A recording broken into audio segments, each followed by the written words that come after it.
Denmark. What a wonderful place to live. I actually quite like it now. Lived here for 4 months. Can't complain. Great weather. Flattest country on earth. Great kebabs. Great people. Kind people. City of smiles. Aarhus.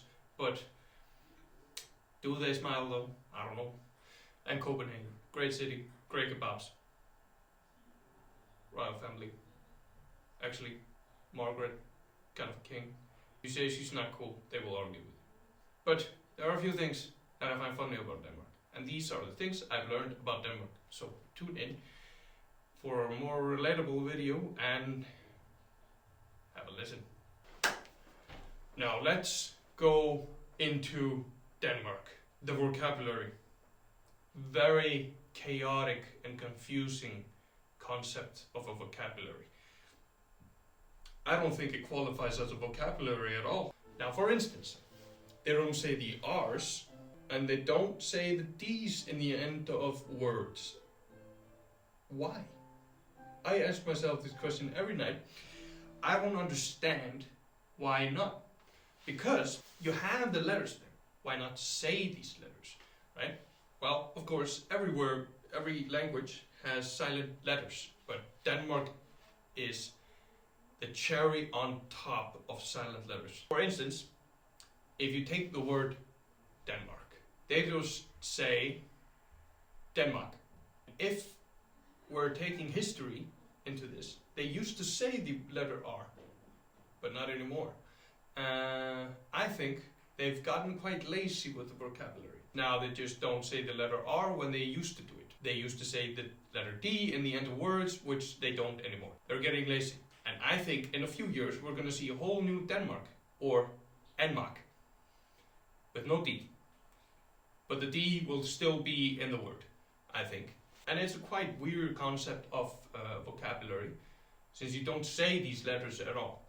And for instance, you might notice if a Danish person is talking, they jam the letter J in a word that doesn't really have the letter J in it. I could come up with examples, but I got also lazy preparing for this video, so I don't have a word for you to show. My evidence is, trust me bro, talking about vocabulary, we're gonna go into something completely opposite of that.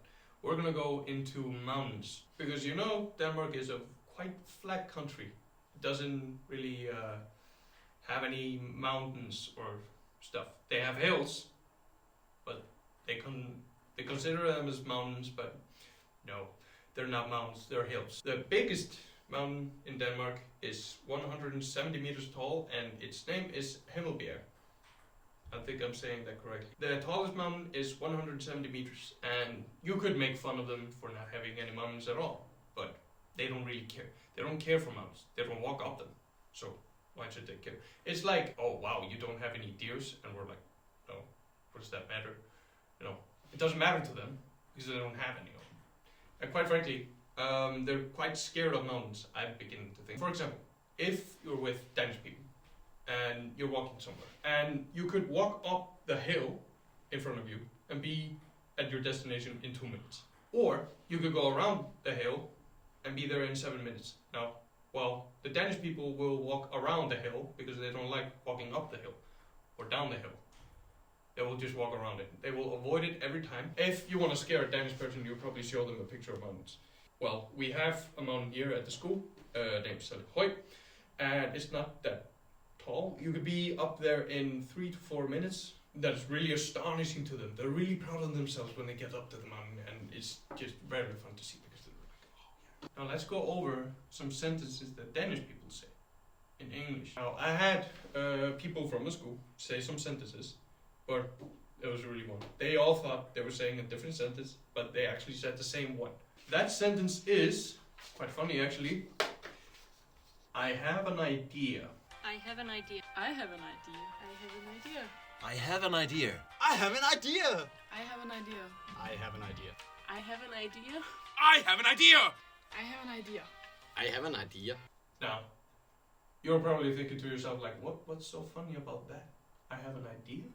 Well, take a closer look how they say the word idea. An idea. Idea! An idea! An idea. This is a good idea. An idea. Oh no! An idea. Idea. Idea. Idea. Konnichiwa, bitches. Idea. Did you notice something? Something weird, right? Something that doesn't really make sense at all, right? Well, idea, how they say idea, is idea. You could really notice it with O, for example. I have an idea. He says the word idea with the letter R. Now, what's so funny about that is somehow they don't have the letter R in the vocabulary, but somehow in a word that doesn't even have the letter R, it magically appears into this word. I find that actually very interesting, but to show that they can say the letter R. Very good, Denmark. That is actually quite interesting to me. I've never noticed this until I came here. Oh, why are they saying idea? And this is probably now going to shock everybody at the school, and they're probably going to notice it way more than they used to. How I did it was I tried twice with saying the sentence to them, and it didn't really work out. They avoided it somehow. Somehow they noticed that I was doing this trickery on them. So I had to write it down on my phone and give it to them, and just say the sentence out loud from my phone in English. And every time after that, they said the sentence. Now, if you want to repeat it, that's how I did it. I've actually noticed now that after coming to the school, I said the word idea as idea now. And it's quite bothering now, actually. Let's go into Denmark's arch nemesis, Sweden. Denmark does not like Sweden. Now, not that I don't like Sweden, it's just a Scandinavian thing or hating on other countries from Scandinavia. It is a very normal thing to do. Actually, a very European thing to do. Like Turkey or France. Oh God, I do not like France. But Sweden, Denmark does not like Sweden. Now the history with Sweden is of course that they were in many, many wars and they never signed a peace treaty, and now they just ate on each other for fun. Now, you could actually get away with murder legally in Denmark, and that is if you're a Danish citizen and you go by the ice when a Swedish person is crossing the ice over to Denmark, and you can kill him with a spear. But I'm not telling you to do that, I'm just saying you can do that. Props.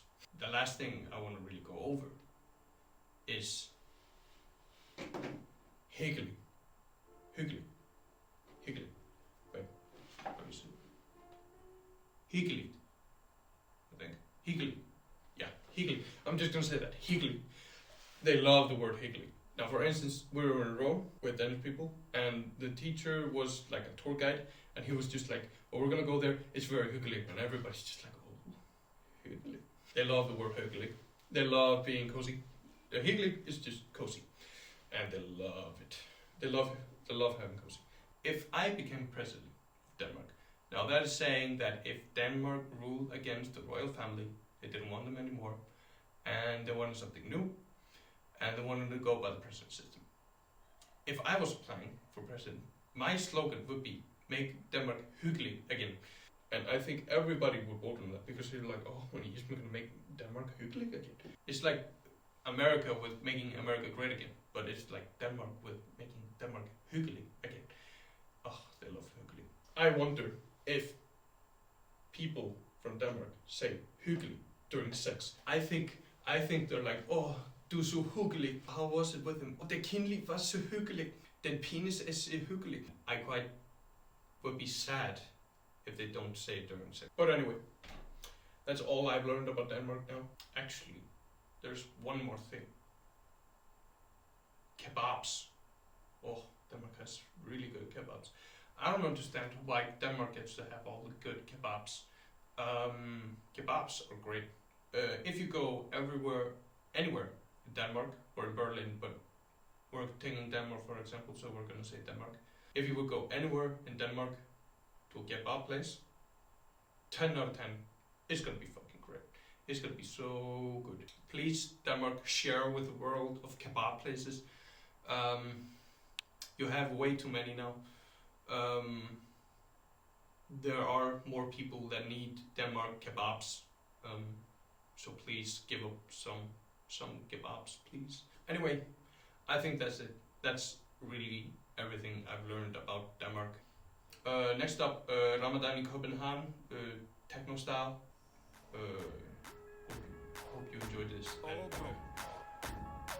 yeah, and remember, please, for me, say hyggelig during sex. Yeah, done.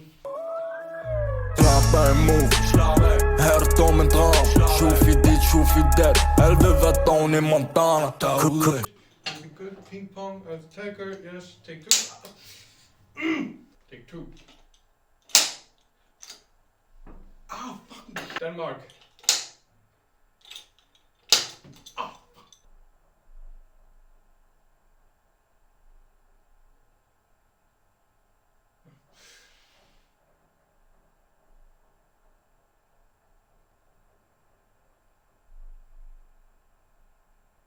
Fucking ping pong guys. God damn it.